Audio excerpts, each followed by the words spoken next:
국민의 생명과 안전을 위한 테러 관련 법안 이번 19대 국회에서 반드시 통과시켜 주시기 바랍니다.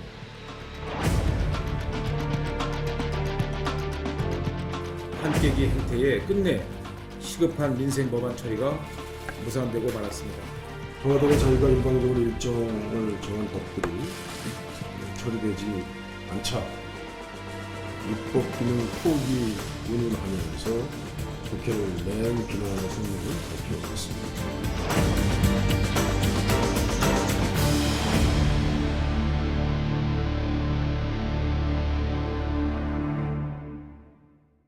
시사큐 1부 시작합니다. 남경필 경기도지사 모셨습니다. 안녕하십니까? 네, 안녕하십니까? 요즘 정치권에서는 남경필 경기도지사가 제일 행복하다 이런 얘기가 나오는데요.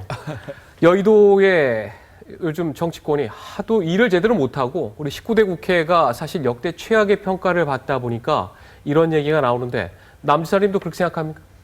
아니요, 뭐 도지사로서 정말 할 일이 많아서요. 예. 어렵게 또 힘들게 열심히 일하고 있습니다. 요즘 대기업도 보면은 수입이 이익이 나지 않고 그러는데 경기도 같은 경우에는 남 지사님이 취임하고 나서 세수가 제가 이건 숫자가 잘못된 거 아닌지 다시 한번 물어볼 정도였는데 1조 5천억 원이 늘었고 네. 그리고 인구가 한 100만 명 가까이 늘었다는데 도대체 그 비결이 어떤 겁니까?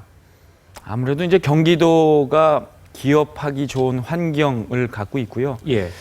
또 하나 뭐 조금 자랑하자면 뭐 연정을 통해서 정치적인 불확실성이 없어지고 안정감이 드니까 예. 기업 투자가 늘고 그러면서 일자리가 늘어나고 작년에 이제 전국에서 만든 일자리의 절반을 경기도에서 만들었거든요. 네. 아무리 이러다 보니까 이제 세수도 늘고 일자리 늘면 인구도 늘고 이렇게 좋은 뭐 선순환이 지금 계속되고 있는 것 같습니다. 네, 연정 얘기를 지금 꺼내셨으니까 그 얘기부터 좀 먼저 가도록 하겠습니다.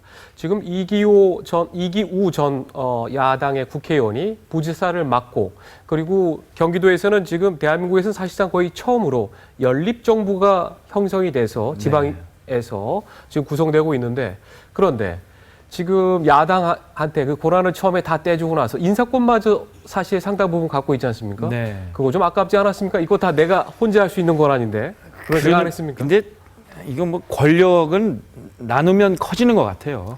권력은 나누면 커진다. 그리고 네, 저희 도의회는 굉장히 협력이 잘 됩니다. 예, 그래서 예산 또 법안 정책 이런 거에 있어서 예, 논쟁도 치열하게 하고 견제도 하지만 필요할 때는 딱딱 처리를 해주시기 때문에 예.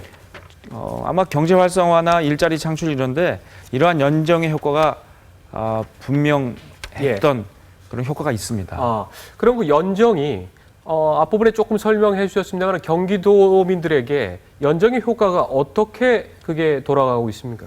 그러니까 경기도의 정책의 딱 목표는요. 네, 일자리 넘치는 안전하고 따뜻한 경기도인데요. 일자리가 넘치는 그래서 안정되고 따뜻하다. 그렇습니다. 네, 근데 그 세 가지 이 분야에서 작년에 그러니까 올해죠. 저희가 그 정부로부터 모두 다 1등 대상을 받았습니다. 예, 일자리 문제, 안전 문제, 네. 주거복지 문제. 뭐 저는 도지사가 혼자 잘한 게 아니고요. 예, 이거는 여야가 힘을 합하고 또 교육청도 함께 힘을 합하고 있거든요. 네. 모두가 이렇게 선거 때야 좀 싸워도 되는데 예. 선거 끝나고 나면 힘을 합해야죠. 그 결과라고 생각합니다. 그러니까 경기도에 있는 여야가 지금 현재 경기도 의회에서 협조가 잘 되고 네. 의회하고 다음에 경기도청하고 잘 되고 그리고 교육감하고도 문제가 없으니까 결국 여기에서 시너지 효과가 나서 이게 다 경기도민들에게 돌아가는 거 아니냐 지금 그런 분석이군요. 오늘 아침에도 우리 이재정 교육감님하고 예. 미래 세대의 통일 교육을 정부와 함께 힘합해서 하자 그래서 경기도 교육청 통일부가 협약을 맺었고요. 예, 경기도에서 내년부터 교복값이 비싸잖아요. 네, 그래서 협업해서 반값 교복을 저희가 제공을 합니다. 네. 이런 얘기를 하셨다는데 경기도에 와서 이렇게 매일같이 도민들 만나고 어려운 활동 보면서 여의도를 보니까 여의도 국회를 보면서 아니 저 사람들 도대체 왜 저러고 있느냐 그런 얘기를 하셨다는데 지금 밖에 나와 보니 어떻습니까? 그만큼 지금 국회의 상황이 특히 19대 국회에서 나오는 게 그렇게 좀 답답합니까? 예, 사실 저도 이제 국회 그만둔 지 아직 2년이 채 안 됐는데요. 네. 아, 나도 저 안에서 저랬겠구나 하는 생각이 들고요. 예. 근데 조금 더 악화되고 있는 것 같아요. 어떤 측면에서 그렇게 보이시죠? 그러니까 이제 선진화법을 통해서 몸싸움은 없어졌거든요. 네. 근데 이게 서로 선진화법에 그 유리한 부분만 이렇게 취해가지고 네. 서로 이렇게 발목을 잡는다고나 할까요? 그러다 보니까 너무 이렇게 좀 그 대국적인 예. 미래지향적인 이러한 예. 토론보다는 조금 이렇게 이해관계 이합집산만 일어나지 않나. 예. 그래서 선진화법을 만들었던 사람의 한 사람으로서 네. 이제는 좀 선진화법도 조금은 좀 고칠 필요가 있다는 생각도 하게 됩니다. 아, 이전까지는 남 지사께서는 소위 말하는 그 선진화법이 그래도 이게 괜찮다라는 입장을 견지해 오셨는데, 그런데 지금까지 19대 국회에서 나온 양상을 보고 아, 이거는 이제 좀 바꿀 필요가 있다, 이런 판단을 하신 거군요. 그러니까 선진화법의 기본 정신은 저는 지금도 유효합니다. 그리고 몸싸움하는 국회는 안 되죠. 예. 근데 이제 그 조항 중에 이런 거였어요. 그러니까 국회가 매년 연말마다 그 예산안하고 네. 한두 개 쟁점 법안 때문에 온 국회가 스톱이 되니 예. 이 몇 가지만 빼놓고 나머지는 빨리빨리 처리해 주자라는 게 선진화법의 그 목표였거든요. 네. 예산안도 마찬가지고요. 근데 이게 지금 엉키다 보니까 모든 걸 다 묻습니다. 그래서 이 정신은 살려놓되 쟁점이 없는 법안은 빨리 통과시키는 이러한 네. 방안을 개선안으로 마련을 해야 될 것 같습니다. 저는 최근에 국회 선진화법을 이제 야당 결재법이라고 불러야 된다, 저 이런 생각이 드는데, 야당에서 결재를 해주지 않으면 이게 하나도 진척이 안 되고, 아니 세상에 어느 국가에서 이 다수결의 원칙이 절반이 아니라 이걸 5분의 3의 원칙이 적용되는 지금 입법부는 대한민국밖에 없는 상황이거든요. 그런데 결국 내년 총선에서 이거를 고치려면은 새누리당이 최소한 180석 이상을 조금 확보를 해야 되는 그런 상황인데 어떻습니까? 지금 상황으로 또 야당의 상황 볼 때는 그런 상황이 좀 가능하다고 봅니까? 어떻습니까? 뭐 180석은 뭐 어렵겠죠. 그러나 지금 여야가 공히 예. 선진화법의 근본 필요성을 인정하면서 폐해가 되는 부분에 대해서는 고치는 게 필요하다라는 네. 논의가 있기 때문에 저는 빨리 좀 합리적으로 얘기해서 서로 합의될 수 있어요. 그것도 안도 나와 있습니다. 예. 그러니까 다 붙잡지 말고 반드시 토론을 길게 해야 되는 법안의 성격을 좀 구체적으로 규정하면 나머지 법은 빨리 통과할 수 있는 이러한 그 통로를 마련하는 네. 그러한 이 개정은 가능할 거라고 봅니다. 예, 그동안 여러 비판에도 불구하고 새누리당의 이제 김세연 의원도 그렇고 또 남지사께서도 이 국회 선진화법은 그래도 좋은 게 많다는 입장이었는데 지금 굉장히 중요한 어떻게 보면 방향 전환을 아니 그러나 선진화법의 기본 정신은 저는 여전히 유효하다. 유효합니다. 왜냐하면 여야가 몸싸움하는 동물 국회로 가서는 안 됩니다. 예. 우리 지금 최근에 몸싸움이 없어졌으니까 지금 다 잊고 네. 있는데요. 아이고 그때 세계적인 망신거리였잖아요. 그렇죠. 그걸로 돌아갈 수는 없죠. 아하. 자, 최근에 남지사께서 주목받은 회견이 제가 볼 때는 경기도에서 다른 국회의원들도 아니고 테러 방지 법안이 빨리 시급히 이게 만들어져야 된다, 이런 회견을 하셨어요. 그래서 제가 보고서 아니 경기도에서 웬 테러 방지 법안에 대해서 역설을 하지? 다른 문제도 많을 텐데 했는데 여기서 시청자들에게 좀 알려주시죠. 경기도지사가 테러 방지 법안이 빨리 만들어져야 된다, 이렇게 지금 나서는 이유 어떤 겁니까? 파리 테러 이후에 경기도에서 만약에 테러가 일어나면 우리는 제대로 대응할 수 있을까 예. 싶어서 제가 훈련을 했어요. 네. 하다가 제가 20분 만에 중단시켰습니다. 이런 체제로는 할 필요가 없다. 아하. 이게 컨트롤 타워도 없고요. 법적인 근거가 없습니다. 이게 아마 제가 생각하기에는 86, 88 아시안게임 올림픽을 위해서 예. 82년도에 만든 것 같은데요. 네. 대통령 훈령밖에 없습니다. 아하. 33년 동안 지금 이게 방치되고 있거든요. 그러니까 테러가 딱 터지면 누가 어떤 역할을 하고 기초단체장은 뭘 하고 국정원은 뭘 하고 경찰은 뭘 하고 하는 것들에 대한 규정이 없기 때문에 누구도 나설 수가 없는 거죠. 모법이 없다는 거군요. 뭔가 토대가 되는 게 하나 있어야지만 그 위에 집을 세울 텐데 지금 그런 조치가 전혀 안 돼 있다는 그런 말씀이죠. 누가 책임자인지 모릅니다. 음. 그러니까 이게 저는 그걸 하면서 딱 느낀 게 이거 만약에 테러가 터지면 제2의 세월호 사태가 오겠구나. 예. 온 국민들이 중계방송으로 보면서 우리 귀한 생명도 잃는 걸 그냥 눈으로 지켜보면서 발말 동동 구르고 했는데 테러 방지법도 지금 테러라면 그럴 가능성이 있기 때문에 전 딴 거 몰라도 국민의 안전 생명시키는 테러 방지법만큼은 예. 12월 국회에서 꼭 좀 통과해 주셨으면 좋겠습니다. 그런데 지금 12월 임시국회에서 테러 방지법이 통과될 가능성은 지금 거의 없는 것 아닙니까? 저는 뭐 또 촉구하겠습니다. 다른 건 모르겠지만. 다른 건 모르겠지만 이 예. 생명과 안전을 지키는 일에 대해서는 여야가 예. 무슨 필요가 있습니까? 쟁점되는 거 빨리빨리 합의해서요. 네. 12월 안에 통과시켜야 됩니다. 이거는 저는 뭐 이 경기도지사로서 할 수 있는 모든 역할을 다 하겠습니다. 네.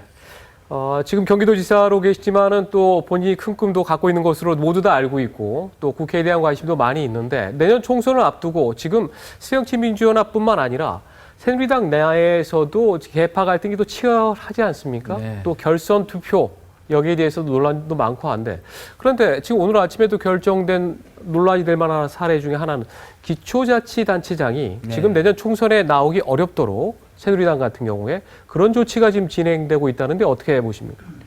그러니까 기초단체장이 중간에 사퇴를 하고 출마하는 게 저도 그렇게 바람직하다고 생각은 하지 않아요. 예.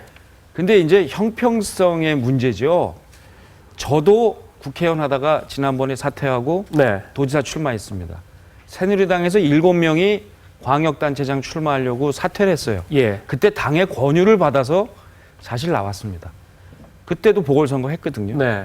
그럼 그거는 괜찮고 기초단체장 나와서 보궐선거하는 건 안 되고 이렇게 이중잣대를 들이대다 보니까 예. 자칫 국회의원들이 기득권을 지키기 위해서 이 룰을 쓴다.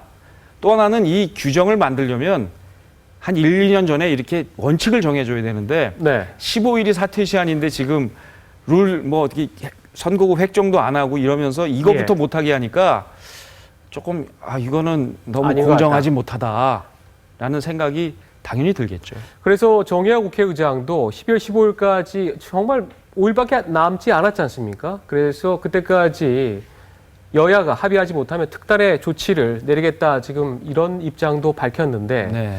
지금 최소한 선거구 획정이라든가 이런 문제는 정치 신인들의 등용을 위해서라도 정말 빨리 이 문제는 해결돼야 되는 것 아닙니까? 그러니까 이게 회사로 치면 네. 인사와 관련된 규칙과 기준이 없는 거죠. 그런 회사는 예. 망합니다. 예. 그러니까 이거 빨리 하셔야 돼요, 국회에서. 남지사님께서는 최근에 우리나라의 경제 상황과 이제 민노총의 파업까지도 여기 같은 카테고리에 묶어넣어서 보시는 분들이 좀 있던데 19년 전에 외환위기가 왔던 그런 상황하고 다음에 우리가 지금 처하고 있는 상황들이 비슷하게 전개되는 게 너무 많다고 하면서 걱정하는 분들이 많고 또 그런 칼럼도 조선일보의 강천석 고문을 비롯해서 많은 분들이 쓰고 있는데 자 현장에서 경기도 상황을 보면서 또 국가 상황을 보면서 느끼는 그런 위기의식 같은 건 어떻습니까? 실제로 심각할 수 있습니다. 경기가 꺾이고 있다는 것을 특히 주택 예. 경기가 이제 꺾이고 있다는 게 통계로 좀 보이고요. 그 또 IS 같은 테러가 네. 국제사회의 경제에 미치는 영향도 큽니다. 예.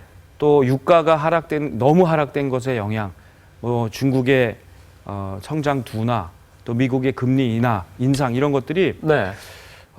내년 경제 녹록치 않도록 만들고 있는데 지금 가계부채는 막 부쩍부쩍 커지고 있거든요. 그렇죠.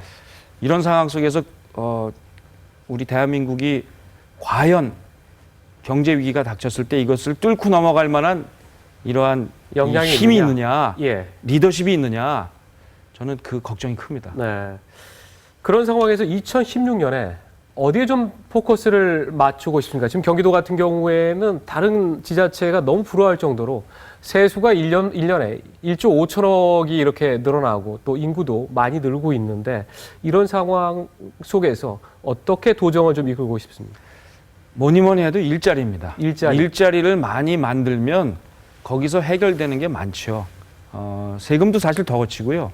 그리고 국민 한 사람 한 사람이 일자리를 통해서 행복해집니다. 복지가 선순환되고요. 예. 그래서 일자리를 만드는 일에 최우선을 두겠습니다. 예. 마지막으로 요거 하나 따복이라고 한 거 이거를 하나 달고 나오셨는데 그게 네. 어떤 의미죠? 이게 따뜻하고 복된 공동체 사업의 뜻입니다. 네. 우리 사회가 이제 일자리 많이 만들고 이러면서 또 함께 따뜻하게 살아가는 네. 그러한 사회를 만들겠다는 의미에서 네. 이 따복 공동체 사업을 하고 있습니다. 따복. 이게 남경필 경기도지사의 하나의 어떻게 보면은 상징적인 그런 아이콘이라고 할 수 있겠군요. 네. 네, 알겠습니다. 네, 오늘 말씀 감사합니다. 지금까지 남경필 경기도지사와 함께했습니다. 오늘 고맙습니다. 감사합니다.